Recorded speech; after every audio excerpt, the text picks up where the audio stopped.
The Seattle rain hammered against the concrete as Darnell Hayes stood in the shadows of Swedish Medical Center's parking garage, his breath forming clouds in the November cold. At 10:47 p.m., the fourth level was abandoned except for two figures meeting like criminals in the dark. "Please." The woman's voice cracked, and Darnell almost didn't recognize it. Vanessa Chen, the Ice Queen CEO who destroyed his life, stood before him trembling, mascara streaking down her porcelain face. Her Valentino suit was wrinkled, her usual armor crumbling. "I'll lose everything in 6 months if I don't have a biological heir. I need you, Darnell." He stepped back, jaw clenched so tight his teeth ached. "Then you should have thought about that before you let my daughter die." Vanessa's eyes widened, genuine shock replacing her desperation. You remember me? From 3 years ago? Every single day." The words were venom. "If you're listening right now, help me prove something wrong. My mother said I wouldn't even reach 10,000 subscribers, but I believe stories like this, stories about fathers fighting for their children, about justice delayed but not denied, deserve to be heard. Help me show her that these tales matter. Hit that subscribe button, because what happens next will change everything." 3 years earlier. The glass doors of Chen Medical Technologies headquarters reflected Darnell's exhausted face as he pushed his daughter's wheelchair through the lobby. Zara, 8 years old with cornrowed hair and her mother's dimpled smile, gripped the armrests with hands that shook from muscle deterioration. "Daddy, are they gonna help me walk again?" Her voice was small, hopeful. Darnell kissed the top of her head, fighting back tears. "That's what we're here to find out, baby girl." He'd been preparing for this meeting for 3 months. His wife, Dr. Simone Hayes, had been a biochemist genius before a drunk driver took her life 2 years ago. She'd spent her final years developing a gene therapy protocol for rare degenerative muscle diseases, diseases like the one slowly stealing Zara's mobility, her independence, her childhood. After Simone's death, Chen Medical Technologies had acquired her research. They'd promised to continue trials. But 6 months ago, everything went silent. Phone calls unreturned. Emails bounced back. Until Darnell showed up at their headquarters unannounced, refusing to leave until someone gave him answers. The receptionist, a blonde woman who looked at his Walmart jacket with barely concealed disdain, pointed toward the elevators. "5th floor. Miss Chen will see you now. You have 10 minutes. The executive suite smelled like expensive leather and cold ambition. Vanessa Chen stood by floor-to-ceiling windows overlooking Puget Sound, her back to him, posture rigid in a blood-red power suit. At 34, she'd inherited her father's pharmaceutical empire and tripled its value through ruthless efficiency. Forbes had called her the Ice Queen of medical innovation. "Mr. Hayes." She didn't turn around, didn't offer her hand. "You have 10 minutes. Darnell wheeled Zara closer, his daughter's curious eyes taking in the opulent office, the marble floors, the original artwork, the mahogany desk that probably cost more than their annual rent. "Miss Chen, my wife, Dr. Simone Hayes, was developing a gene therapy protocol before she died. Your company acquired her research, but the trials were discontinued. I'm here to ask, no, to beg, you to reconsider. My daughter needs this treatment. She's losing function every day. Soon she won't be able to breathe on her own." Vanessa finally turned, and Darnell's breath caught. Her face was flawless, expressionless, carved from ice. "Mr. Hayes, we discontinued that research because it wasn't commercially viable. The patient population is too small. The development costs don't justify the potential revenue. This is a business, not a charity." "But it works." Darnell's voice rose, desperate. He pulled out Simone's research journals, worn from constant reviewing. She documented everything. The success rates in animal trials were 94%. Human trials showed are irrelevant. Vanessa cut him off with the precision of a scalpel. "The research has been shelved. Permanently. Security will show you out." Zara's small voice pierced the tension. "Please, Miss Chen. I just want to play soccer again. I just want to be normal." Something flickered across Vanessa's face, so quick Darnell almost missed it. Regret? Pain? But then her mask slammed back into place. "I'm sorry for your situation. Truly. But my answer is final." As two security guards appeared in the doorway, Darnell's phone buzzed in his pocket. Once. Twice. 3 times. Urgent. He glanced down at the screen while standing, his blood turning to ice. A text from an unknown number: "She stole more than your wife's research. Check patent filing 2847. Chen Medical isn't shelving the therapy, they're selling it for $2 million per treatment to overseas clients. Your daughter could be cured right now, but she's not wealthy enough. I'm sorry. A friend." Darnell's hands started shaking.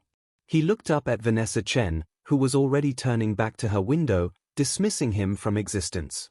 "Mr. Hayes, please don't make this difficult," the security guard said, reaching for his arm. But Darnell wasn't moving. His mind was racing, connecting dots he'd been too grief-stricken to see before. The mysterious acquisition of Simone's research. The sudden wealth that let Chen Medical expand into international markets. The luxury treatment centers in Switzerland and Dubai that had opened last year. His wife's life's work, her dream of accessible healthcare for children like Zara, had been turned into a luxury commodity for billionaires. And this woman knew. This cold, calculating woman had looked his dying daughter in the eyes and lied. "You're a monster," Darnell whispered. Vanessa didn't even flinch. As security escorted him out, Darnell made a silent vow. He would expose her. He would destroy her empire. He would make her pay for every child she'd condemned to suffer for profit. He had no idea that 3 years later, that same monster would be standing in a parking garage, begging him for the one thing that could save her. And he had no idea that his answer would change both their lives forever. 18 months after the rejection. Darnell's hands trembled as he stared at the computer screen in the Seattle Public Library, the blue light casting shadows across his exhausted face. It was 2:47 a.m., and he'd been here since closing, hiding in the research section after bribing a janitor with his last $50. Patent filing 2847B stared back at him, and with every line he read, his rage grew hotter.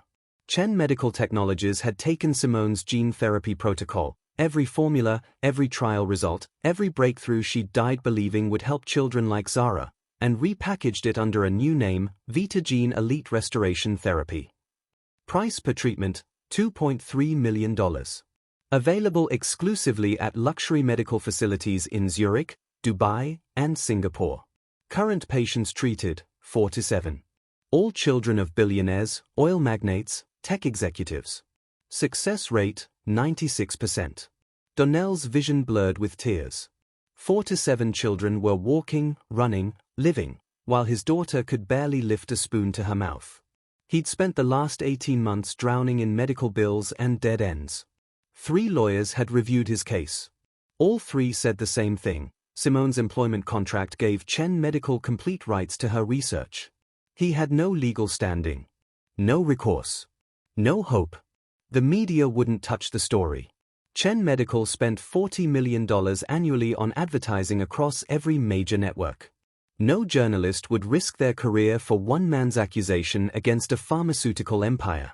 He was invisible. Powerless. Watching his daughter fade day by day. Present day, 1 week before the parking garage. "Daddy, am I going to die?" Zara's question hit Darnell like a bullet as he helped her into bed. At 11 years old, she weighed barely 60 pounds. Her arms were thin as branches, her breathing labored. The medical equipment surrounding her bed, oxygen concentrator, feeding pump, monitors, beeped a steady reminder of her deteriorating condition. "No, baby girl." He kissed her forehead, lying like he did every night. "You're going to be fine. You're a bad liar, Daddy." She smiled weakly, and his heart shattered. "But I love you anyway." After she fell asleep, Darnell sat in their tiny kitchen, really just a corner of their studio apartment in South Seattle, and stared at the stack of unpaid medical bills. $847,000 in debt. 4 jobs barely covering rent and her palliative care. The experimental medications keeping her comfortable cost $6,000 monthly out of pocket. His phone alarm buzzed. Time for his night shift. He worked security at Summit Tower in downtown Seattle, mopping floors and monitoring cameras from midnight to 6 a.m. The job paid $18 an hour, barely enough, but enough to keep fighting one more day. If this story is hitting close to home, if you've ever felt powerless against a system designed to crush people like us, then do me a favor, hit that subscribe button. My best friend told me I'd never reach 15,000 subscribers talking about real struggles like this, but I believe these stories of fathers who refuse to give up deserve to be heard. Help me prove that we matter. That Tuesday night, while buffing the marble floors of Summit Tower's executive level, Darnell's phone rang. Unknown number. Mr. Hayes? This is attorney Patricia Morgan. I represent Vanessa Chen of Chen Medical Technologies. Darnell's blood turned cold. If she's suing me for... Miss Chen would like to meet with you. Tonight. It's urgent. Tell Miss Chen she can go straight to... It's about your daughter, the attorney interrupted, her voice softening. Miss Chen has a proposal. One that could save Zara's life. She'll meet you wherever you choose. Alone. No attorneys, no security. Just her and you. Darnell's grip tightened on the phone. Every instinct screamed trap. But the attorney said the words he'd been desperate to hear for 3 years, save Zara's life. Swedish Medical Center. Parking garage, 4th level. 1 hour. He hung up before he could change his mind. Now, standing in that parking garage with rain pounding overhead, Darnell watched the woman who destroyed him completely fall apart. I can't have children, Vanessa whispered, her voice breaking. Endometriosis destroyed my fertility years ago. I've tried everything, IVF, surrogacy, adoption. But my father... She pulled out a legal document with shaking hands. Before he died last year, he wrote a clause into his will. A sadistic, controlling clause. Darnell scanned the document, his legal knowledge limited but sufficient to understand the nightmare before him. If Vanessa Chen did not produce a biological heir within 3 years of her father's death, controlling interest in Chen Medical Technologies would transfer to her half-brother, Victor Chen. She had 6 months remaining. Victor will dismantle everything, Vanessa continued, desperation making her words tumble out faster. He doesn't care about medicine or research or patients. He'll sell the company piece by piece to the highest bidders. 40,000 employees will lose their jobs. Hundreds of clinical trials will be abandoned. All the good we do, and yes, Darnell, we do some good, will disappear. Good. Darnell's voice was ice. You let children die for profit. I know. The admission hung between them like a confession. I know what I've done. I know what I am. But there's more you don't understand. The heir clause has another stipulation. She pulled out another page, and Darnell's eyes widened as he read. The heir must be conceived naturally. No IVF. No artificial insemination. No technological intervention of any kind. Her father's final act of control from beyond the grave. I need you, Darnell, Vanessa said, stepping closer. I need a biological father for my child. Someone who won't leverage their position for money or power. Someone I can trust to walk away after. And in exchange. She pulled out a third document. I will give Zara the Vita gene therapy. Immediately. Full treatment course, no cost. And I'll transfer $5 million into a trust fund for her future care. Education, medical needs, whatever she needs for the rest of her life. Darnell's world tilted on its axis. Everything he'd fought for, begged for, been denied, handed to him by his enemy. Why me? His voice cracked. Of all the men in Seattle, in the world, why would you choose me? Vanessa's mask finally shattered completely. Tears streamed down her face as she reached into her briefcase and pulled out a photograph. 2 young women, arms around each other, laughing at a college graduation. One was clearly Vanessa, 20 years younger. The other was... Simone, Darnell whispered. Your wife was my best friend, Vanessa said, her voice breaking on every word. My college roommate. My research partner. We developed that gene therapy together, Darnell. Together. It was our dream to change the world. The photograph slipped from Darnell's fingers, fluttering to the wet concrete. Then my father bought the university lab where we worked. He forced us to choose, sign over all research rights and join his company, or lose everything we'd built. I chose power. I chose my father's empire. And I betrayed the best person I've ever known. Darnell couldn't breathe. Simone had never mentioned Vanessa Chen. Never spoke of a partnership, a betrayal, a stolen dream.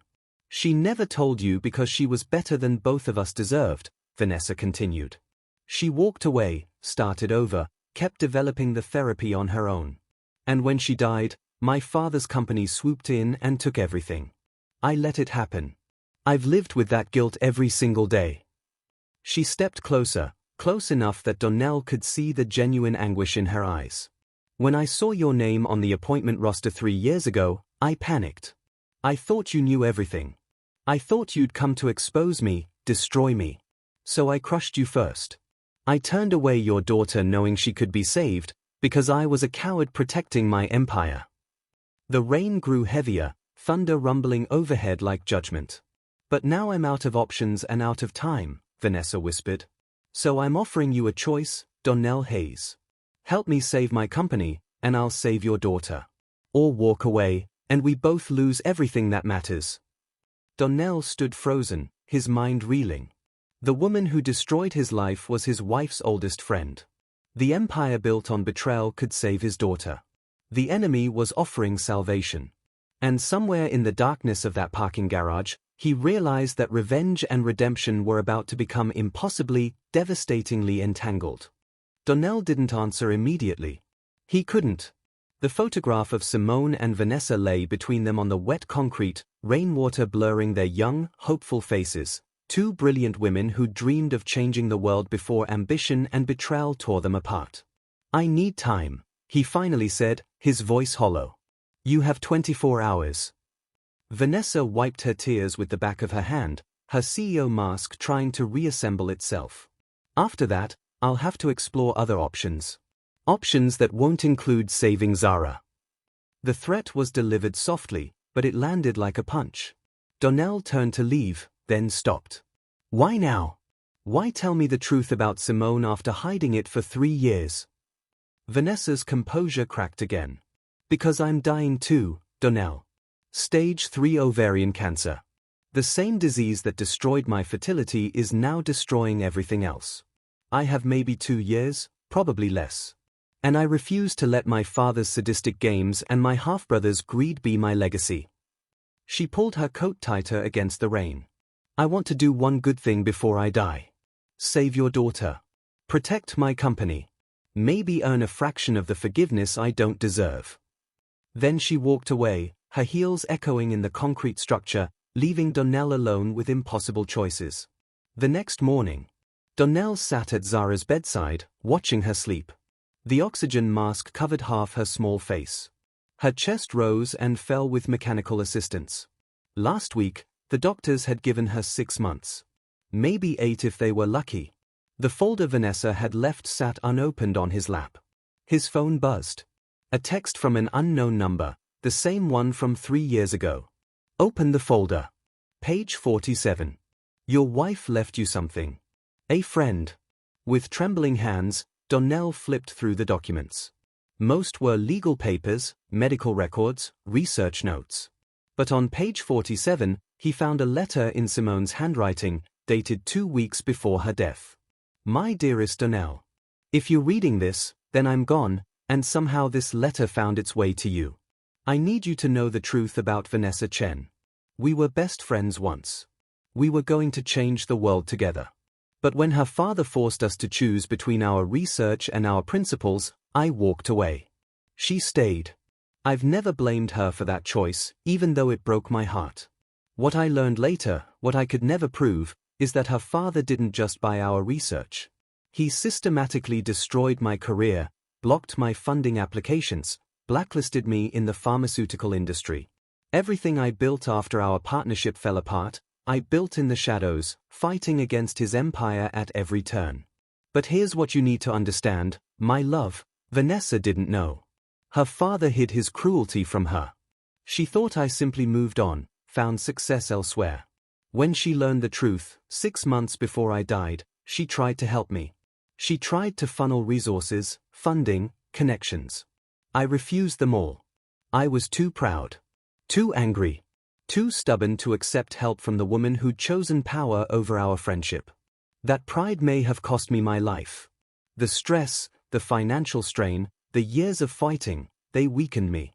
When that drunk driver hit my car, I was too exhausted to swerve, too broken to survive. Don't make my mistake, Darnell. Don't let pride destroy you. If Vanessa ever reaches out, if she ever tries to make amends, consider giving her the chance I never did. Some people deserve redemption. Love always, Simone. Darnell's hands shook so violently the letter fell to the floor. Everything he'd believed for 3 years, the villain he'd constructed in his mind, was collapsing. Listen, if you're still with me, I need you to do something. Hit that subscribe button right now. My father told me I'd never reach 20,000 subscribers because nobody cares about complicated stories anymore. But you're here. You're listening. You care about the truth even when it's messy and painful and complicated. Help me prove that these stories, these real, difficult, human stories, matter. Subscribe and let's reach that goal together. That afternoon, Vanessa's penthouse. Darnell stood in the elevator ascending to Vanessa's penthouse in downtown Seattle, the letter clutched in his fist. When the doors opened, he found her sitting on her balcony overlooking the Sound, a glass of wine untouched beside her. I'll do it, he said without preamble. But I have conditions. Non-negotiable. Vanessa turned, surprise and relief flooding her features. Name them. First, the research rights to Simone's gene therapy returned to her estate. To Zara. That therapy was her mother's legacy, and it will belong to her daughter. Vanessa nodded. Agreed. Second, the treatment becomes affordable and accessible. Not $2 million. Not a luxury for billionaires. You create a foundation that provides it to every child who needs it, regardless of their family's wealth. That will cost hundreds of millions. Then you'd better find the money, Darnell interrupted. Because that's the condition. A long pause. Then, agreed. Third, you personally fund a research foundation in Simone's name. Real funding. $50 million minimum. Dedicated to developing accessible treatments for rare diseases. Vanessa's eyes glistened. I was going to do that anyway. It's in my will. Do it now.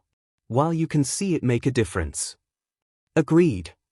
She stood, extending her hand. Anything else? Darnell stepped closer, his voice dropping to something raw and honest. Yes. One more thing. You tell me everything. Every detail of your friendship with Simone. Every moment of your betrayal. Every time you thought about making it right. I want to know the woman my wife loved enough to forgive before she died. Vanessa's composure finally shattered completely. She sank back into her chair, tears streaming. I don't deserve her forgiveness. I don't deserve yours. You're right, Darnell said quietly. You don't. But Simone believed some people deserve redemption anyway. And she loved you once. That has to mean something. The arrangement was clinical at first. Medical appointments, legal paperwork, carefully scheduled encounters that felt more like business transactions than the creation of life. Vanessa's pregnancy was confirmed after 2 months, a miracle given her medical complications. And Zara began treatment. The change was gradual, then miraculous. After 6 weeks, she could grip a pencil.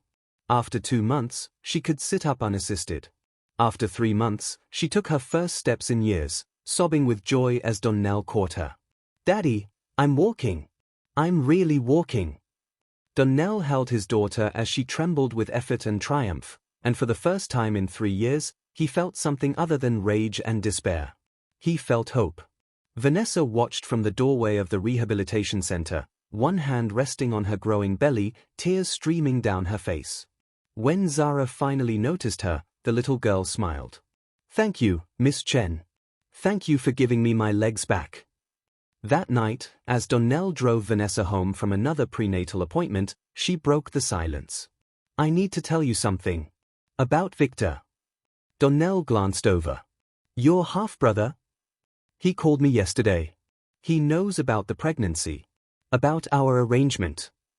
Her hands trembled in her lap.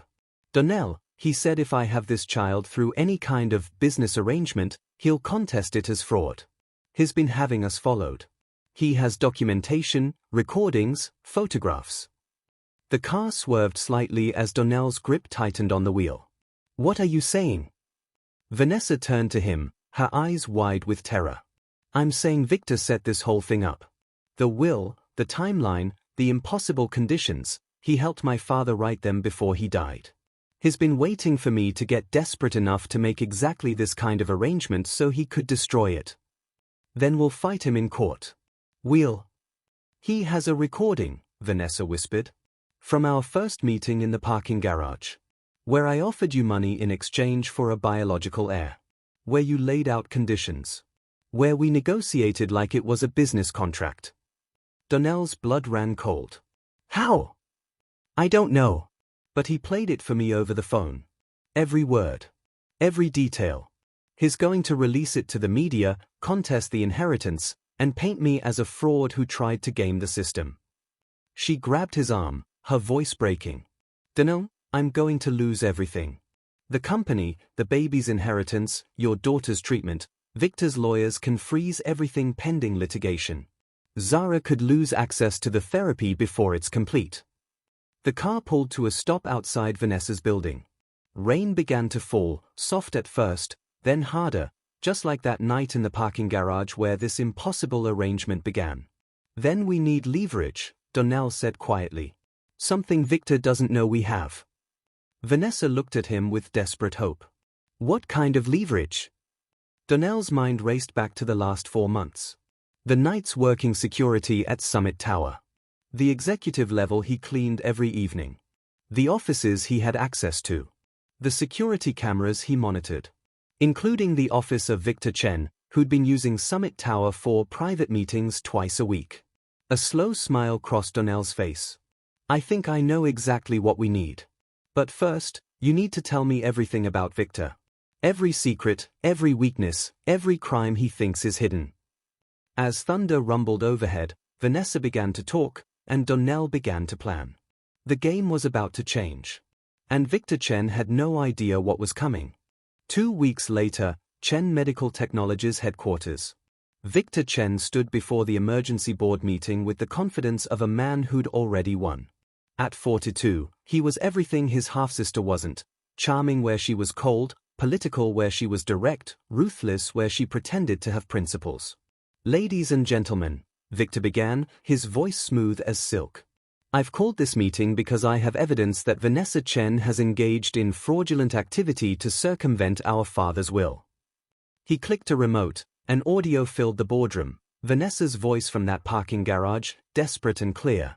I need a biological father for my child. Someone I can trust to walk away after. In exchange, I will give Zara the Vita gene therapy and transfer $5 million. Gasps erupted around the table. Harold Jenkins, Vanessa's longtime opponent, smiled victoriously. This is a business transaction, Victor continued, not a legitimate heir. According to our father's will, any attempt to circumvent the spirit of the inheritance clause through artificial arrangements renders the clause null and void. Control of Chen Medical Technologies should transfer to me immediately. That's not what happened. Vanessa's voice cut through the room as she entered, 6 months pregnant, Darnell at her side. And you know it, Victor. Victor's smile didn't waver. The recording speaks for itself, dear sister. You negotiated for a child like you were buying a company asset. What the recording doesn't show, Darnell said, stepping forward with a laptop, is what you've been doing for the past 18 months. He connected the laptop to the boardroom display. Security footage began to play, Victor in his Summit Tower office, meeting with executives from Wagner Pharmaceuticals, Chen Medical's largest competitor. The board members leaned forward, confused. This is from March 15th, Darnell narrated. Victor is selling proprietary research on our Alzheimer's drug trials. Watch his hand, that's a flash drive containing clinical data that wouldn't be public for another year. Victor's smile faltered. This is fabricated. Here's April 23rd, Darnell continued, switching clips. Victor meeting with the same Wagner executives, discussing the upcoming merger vote. He's coordinating with our competitors to undermine Vanessa's leadership. And here, Vanessa added, her voice strengthening, is May 7th. Victor accessing our secure research database and downloading files on 12 different drug protocols. Files he then sold to 3 different pharmaceutical companies for a combined total of $8.7 million. She pulled out bank statements, wire transfers, cryptocurrency transactions, a paper trail that Victor had thought was untraceable. Corporate espionage, Diana Chen, the board ally, said quietly. You've been selling company secrets. Victor's charm evaporated. You have no proof those transactions connect to me. We have your voice, Darnell interrupted, playing another recording. Victor's voice filled the room. The Alzheimer's data is worth at least $5 million. My sister is too focused on her ethical medicine crusade to see the real money. Once I control the company, we'll triple profits by selling to the highest bidders. The room exploded in angry voices. Harold Jenkins stood, his face red. Victor, what the hell have you done? But Victor wasn't finished. His desperation turned venomous. You think you've won? You think one recording changes anything? I have lawyers, Vanessa. I have connections. I'll drag this company through litigation for years. Your bastard child will never inherit anything because there won't be a company left to inherit. The threat hung in the air like poison. Then the boardroom doors opened. A tall man in an FBI windbreaker entered, followed by 3 agents. Victor Chen? You're under arrest for corporate espionage, wire fraud, and conspiracy to commit securities fraud. Victor's face went white. What? No, you can't. We've been investigating Wagner Pharmaceuticals for 6 months, the lead agent said as handcuffs clicked around Victor's wrists. Your name came up repeatedly. Miss Chen's attorney provided us with evidence 3 days ago that fast-tracked our warrants. As Victor was led out, screaming about lawyers and false charges, he locked eyes with Vanessa. The hatred there was pure, undiluted. This isn't over, he hissed. Yes, Vanessa said quietly. It is. Before I tell you how this ends, I need to ask you something. Hit that subscribe button right now if you believe in second chances. My sister told me I'd never reach 25,000 subscribers because people don't want complicated redemption stories, they want simple villains and heroes. But life isn't simple. People aren't simple. And if you're still here, still listening, still believing these complex, messy, beautiful human stories matter, then help me prove her wrong. Subscribe, and let's build something together. 6 months later, the Simone Hayes Memorial Research Center. Spring sunshine flooded through the windows as Zara Hayes stood at the ribbon-cutting ceremony, scissors in her steady hands. At 12 years old, she stood without assistance, her smile radiant and healthy. This center, she read from her prepared speech, her voice clear and strong, is named after my mother, Dr. Simone Hayes, who believed that healthcare was a human right, not a luxury. Today, because of her vision and the people who honored it, 50 children are receiving free gene therapy treatment. By next year, that number will be 500. Applause erupted from the crowd, patients' families, medical staff, journalists, and board members. Darnell stood beside the stage, tears streaming down his face as he watched his daughter, walking, talking, thriving, cut the ribbon on a future her mother had dreamed of. Beside him, Vanessa held their 3-month-old daughter, Simone Grace Chen Hayes. The baby had her mother's dark hair and her father's warm brown eyes. Your wife would be proud, Vanessa whispered to Darnell as Zara finished her speech to thunderous applause. Of Zara, yes, Darnell replied.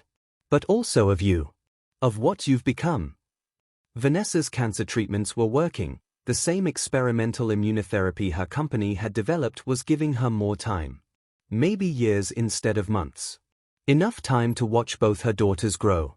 The foundation had been established with $200 million in initial funding. The gene therapy was now available to any child who needed it, regardless of their family's wealth. Simone's research had been returned to her estate, with Zara named as the primary beneficiary and future steward of her mother's legacy. And Chen Medical Technologies had been restructured, with new bylaws that prioritized accessibility and ethics over pure profit. Vanessa remained CEO, but with checks and balances that prevented the kind of ruthless decisions that had once defined her leadership. As for Victor, he was serving 12 years in federal prison for corporate espionage. Wagner Pharmaceuticals had collapsed under investigation, taking several corrupt executives with it. Later that evening, as they put both girls to bed in their home, a modest house in Queen and, nothing like Vanessa's former penthouse, Darnell found Vanessa standing at the window, looking out at the Seattle skyline. "Regrets?" he asked quietly. She turned, considering the question seriously. "I regret the years I wasted being the person my father wanted me to be instead of the person Simone believed I could become. I regret the children who suffered because of my choices. I regret that I can't give back the time they lost." She paused, glancing back at the nursery where baby Simone slept peacefully. "But I don't regret this. Any of this. The arrangement that brought us together, the crisis that forced me to face who I'd become, the second chance I didn't deserve but received anyway." Darnell crossed the room and took her hand. What had begun as a desperate business transaction had evolved into something neither had anticipated, not quite a traditional marriage, but a partnership built on shared purpose, mutual respect, and the gradual discovery that broken people could heal each other. "Simone, your Simone, wrote in her letter that some people deserve redemption," Darnell said softly. "I think she knew that person was you all along." Vanessa's eyes filled with tears. "I spent my whole life building an empire. I thought that's what success looked like: power, money, control. But standing in that research center today, watching those children walk who couldn't walk before, knowing we made that possible." She smiled through her tears. "That's what success actually feels like." From the nursery, baby Simone began to fuss. Both parents moved toward her instinctively, and as Darnell lifted his daughter, this miracle child born from impossible circumstances, he thought about the strange, winding path that had led them here. A parking garage confession. A widow's letter. A villain's redemption. A daughter's healing. A family built not from perfection, but from the courageous decision to choose mercy over vengeance, hope over bitterness, and love over the easy comfort of hatred. Zara appeared in the doorway, rubbing sleep from her eyes. "Can I hold her?" As Darnell placed baby Simone in her big sister's arms, watching Vanessa steady them both, he realized that some stories don't have clean endings or simple morals. Sometimes the person who destroyed you becomes the bridge to your salvation. Sometimes mercy transforms everyone it touches. Sometimes love looks nothing like you imagined, and everything like what you needed. 6 months after Victor's arrest, the board voted unanimously to eliminate all discriminatory succession clauses from company bylaws.